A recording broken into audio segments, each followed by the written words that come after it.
Welcome to New Possibilities. I speak truth to power without fear. Today I'm going to talk about another tragedy, another killing of a black man by the police. But before I go into that, I'm going to start off by talking briefly about another story. There's been a lot of news lately about a rich white dentist who traveled all the way to Zimbabwe to hunt down and kill a lion. And after he killed this lion, there's been a lot of news, a lot of outrage expressed on social media. This doctor hunted down a lion. The lion was protected. The lion was in a protected zone that basically barred any kind of hunting in that zone. This hunter lured that lion outside of the zone. And once the lion was outside of the zone, that hunter killed the lion. And then the hunter posed with the lion. He posed with the body of the lion as if it was a trophy of the hunt. He did not hunt this lion down in order to survive. He did not hunt the lion in order to eat the meat of the lion. He hunted the lion for his own amusement, for his own source of entertainment, to get kicks and thrills off of death and destruction. What kind of person does that? Only a demented person would do something like that. Would take satisfaction out of taking life.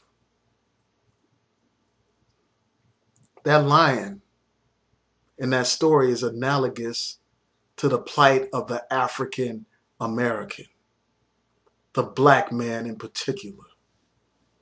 The black man is hunted down just like that lion.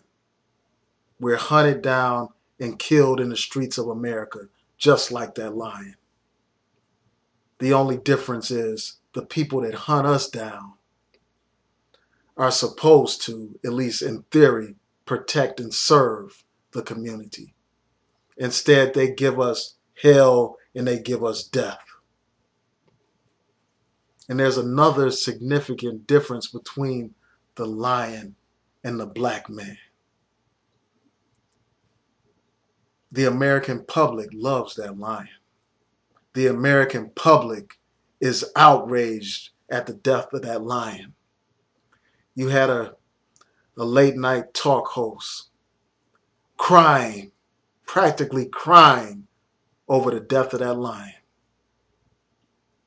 You had a lot of uproar and outrage expressed on social media as a result of the death of that lion. But when it comes to the black man, that same American public, that same corporate bourgeois media, they couldn't care less about the black man's life. That lion's life matters more than a black man's life. And these people have the audacity to wonder why we have to tell them that Black Lives Matter. The mere fact that we have to say that Black Lives Matter proves that our lives don't matter. So today, a University of Cincinnati police officer was indicted for murder, for killing Sam DuBose. He blew this brother's head off. A simple traffic stop about a missing license plate ended up with a brother dead. Dead. He was hunted down just like that lion. And that police officer lied his ass off. And if it wasn't for the camera, the body camera that he had on at the time, that police officer would not be indicted, because many of you believe anything that a white police officer tells you. You automatically give him the benefit of the doubt.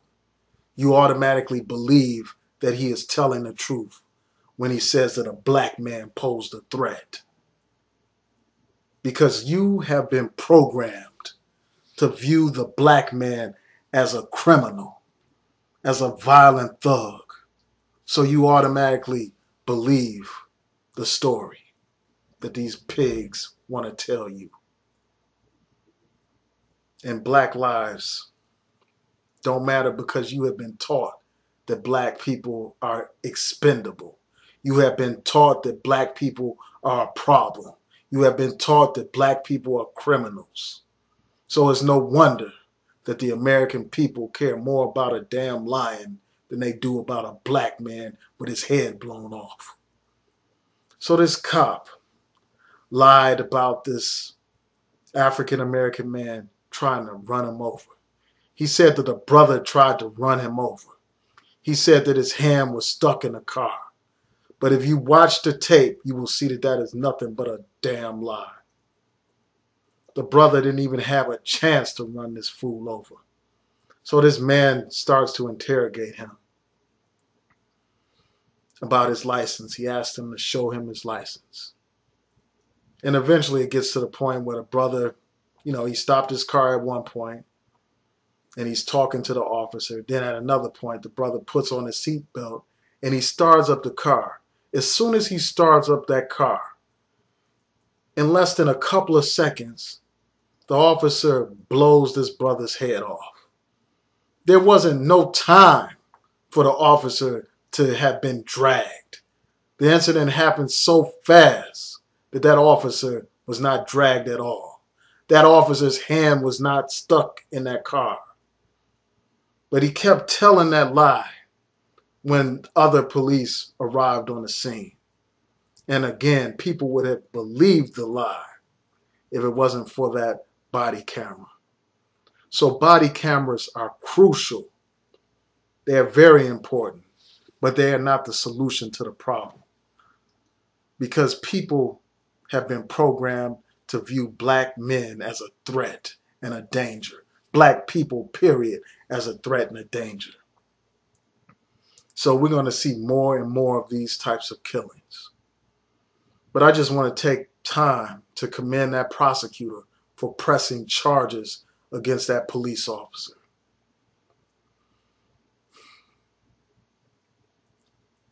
I commend him for doing that. I commend the prosecutor for pressing charges.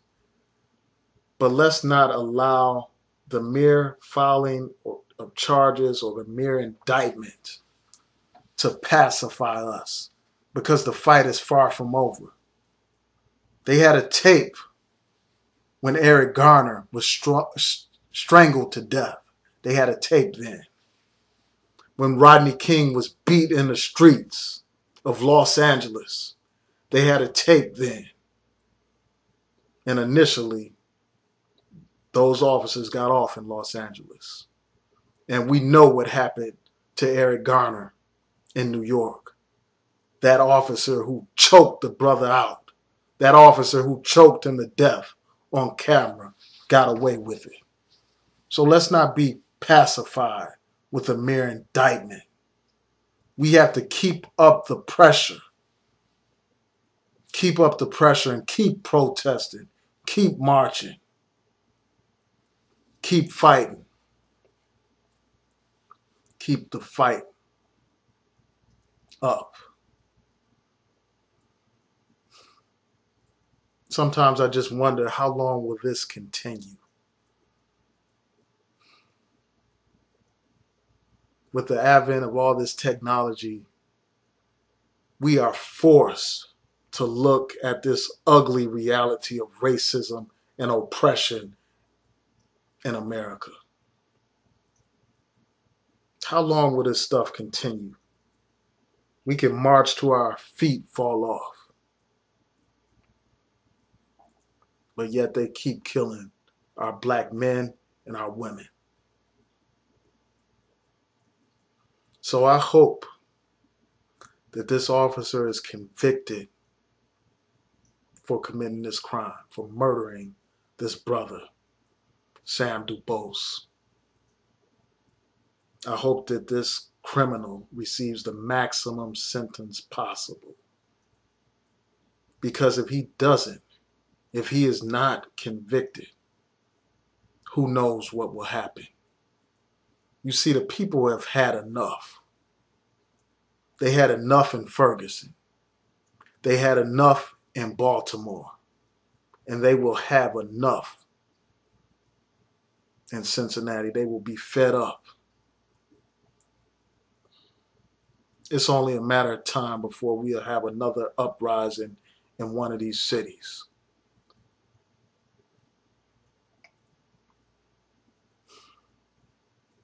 See, if the people have no faith in the system, then they destroy the system. They destroy it.